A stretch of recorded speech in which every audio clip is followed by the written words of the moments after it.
Movies explainer site کی ایک نئی ویڈیو میں خوش آمدید۔ آج ہم لو اینڈ ماسٹر مووی کے بارے میں بات کرنے جا رہے ہیں۔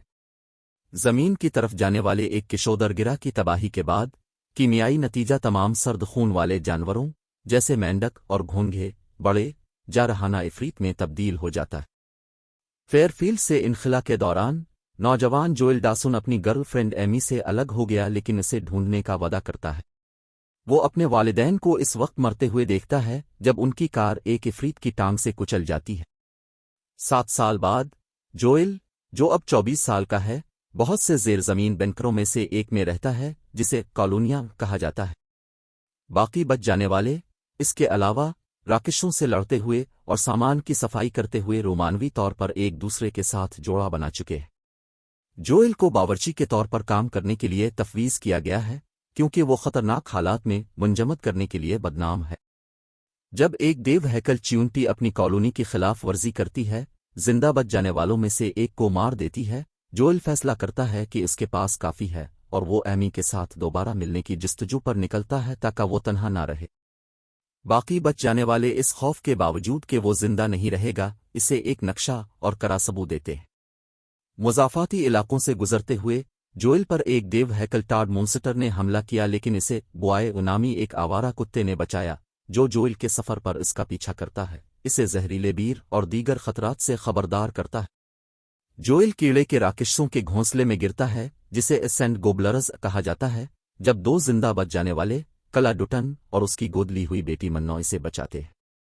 وہ شمال کی طرف پہاڑوں کی طرف جا رہے ہیں جہاں سرد موسم اور زیادہ اونچائی کا مطلب ہے کم راکشس۔ وہ جوئل کو بقا کی کچھ بنیادی مہارتیں سکھاتے ہیں، کیسے لڑنا ہے، خطرے کو محسوس کرنا ہے اور کھانا تلاش کرنا ہے۔ منو جوئل کو یہ بھی دکھاتا ہے کہ کس طرح تمام راکشس دشمن نہیں ہوتے، یہ ظاہر کرتے ہوئے کہ اب ہمیشہ ان کی آنکھوں میں بتا سکتے ہیں۔ جوڑی نے جوئل کو اپنے ساتھ رہنے کی دعوت دی لیکن جوئل اصرار کرتا ہے کہ اسے ایمی کو تلاش کرنا چاہیے۔ جیسے ہی وہ الگ ہو رہے ہیں، کلا نے جوئل کو ایک دستی بم تحفے میں دیا۔ جیسے ہی جوئل مغرب کی طرف بڑھتا ہے، لڑکے پر ایک بڑے سینٹی پیڈ عفریت نے حملہ کیا۔ جوئل جم جاتا ہے لیکن آخرکار لڑکے کو بچاتے ہوئے اپنے کراس بو سے عفریت کو گولی مار کر مار ڈالتا ہے۔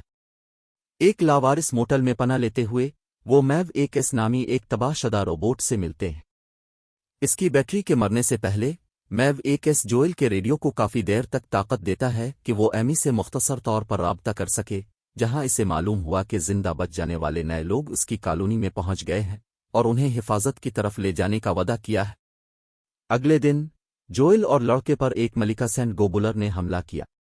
وہ چھپتے ہیں لیکن لڑکا بھونکتا ہے، اپنی پوزیشن چھوڑ دیتا ہے۔ جوئل ملکہ کو دستی بم سے مار ڈالتا ہے لیکن لڑکے کو خطرے میں ڈالنے پر چیختا ہے جس کی وجہ سے لڑکا بھاگ جاتا ہے۔ ایک دریا کے اس پار تیرنے کے بعد جوئل زہریلی جونکوں میں ڈھک جاتا ہے اور ان کے زہر سے دھوم مچانے لگتا ہے۔ بچ جانے سے پہلے وہ تریاک کے طور پر کچھ پتے نگل لیتا ہے۔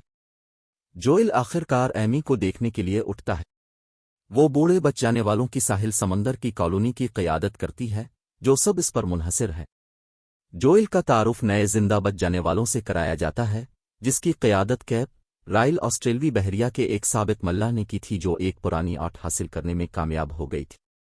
جیسا کہ ہر کوئی اپنی آنے والی رخصتی کا جشن منا رہا ہے، ایمی نے اعتراف کیا کہ وہ جوئل کو دیکھ کر خوش ہے لیکن اس میں کوئی رومانوی دلچسپی نہیں ہے کیونکہ وہ اب بھی اپنے کسی قریبی شخص کی موت پر سوگ منا رہی ہے۔ جوئل اپنی کالونی واپس آنے کا فیصلہ کرتا ہے اور ریڈیو پر ان سے رابطہ کرتا ہے، یہ جان کر کہ یہ غیر محفوظ ہو گیا ہے اور انہیں بھی جلد ہی وہاں سے نکل جانا چاہیے۔ کیپ جوئل کو کچھ بیر بھیجتا ہے جسے وہ زہریلا سمجھتا ہے۔ یہ سمجھتے ہوئے کہ کیپ پر بھروسہ نہیں کیا جانا چاہیے، وہ ایمی کو خبردار کرنے کے لیے دوڑتا ہے لیکن وہ بے ہوش ہو جاتا ہے۔ جوئل، ایمی اور اس کی باقی کالونی ساحل سمندر پر بندھے ہوئے ہیں۔ کیپ سے پتہ چلتا ہے کہ وہ اور اس کا عملہ دراصل قزاق ہیں جو کھانے اور ایندھن کے لیے کالونیوں پر چھاپے مارتے ہیں۔ وہ کالونیوں کو کھانے کے لیے ایک عارضی الیکٹرک کالر کے ساتھ دھاندلی کرنے والے کیکڑے کے عفریت کو طلب کرتا ہے لیکن جوئل اور ایمی ان کے بندھن سے بچ جاتے ہیں۔ لڑکا واپس آتا ہے اور ایمی کو بچاتا ہے جو قزاقوں میں سے ایک سے ہاتھ کی توپ چرا لیتا ہے۔ جوئل کیکڑے کو مارنے والا ہے لیکن اس نے طے کیا کہ عفریت اس کی آنکھوں میں دیکھ کر دشمن نہیں ہے،